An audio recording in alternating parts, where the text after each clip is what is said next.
દેવગઢ બારિયા તાલુકાના ભુલવાણ ગામે ગ્રામજનોની રજૂઆતના પગલે ખાણ ખનીજ વિભાગ દ્વારા સ્થળ તપાસ કરવામાં આવી। આજ તારીખ 20/7/2024 શનિવારના રોજ બપોરે 4 કલાકે મળતી માહિતી મુજબ દેવગઢ બારિયા તાલુકાના ભુલવાણ ગામના ગેરકાયદેસર રેતી ખનનનો મામલો। ગેરકાયદેસર રેતી ખનનને લઈને ગ્રામજનોએ પ્રાંત અધિકારીને આવેદનપત્ર આપ્યું હતું। પ્રાંત અધિકારી દ્વારા જે ખાણ ખનીજ વિભાગને સૂચન આપતા ખનીજ વિભાગ સફાળું જાગ્યું હતું।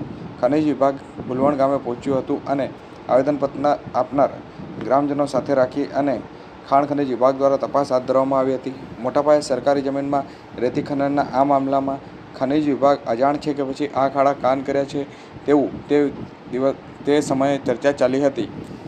સ્થળ તપાસ કરી રેતી ખનન કરેલી જગ્યાનું પંચનામું કર્યું હતું અને વધુ કાર્યવાહી હાથ ધરાઈ હતી। ખનીજ વિભાગે કાયદેસરની કાર્યવાહી કરવા માટે હૈયાધારણ ગ્રામજનોને પણ આપ્યું હતું।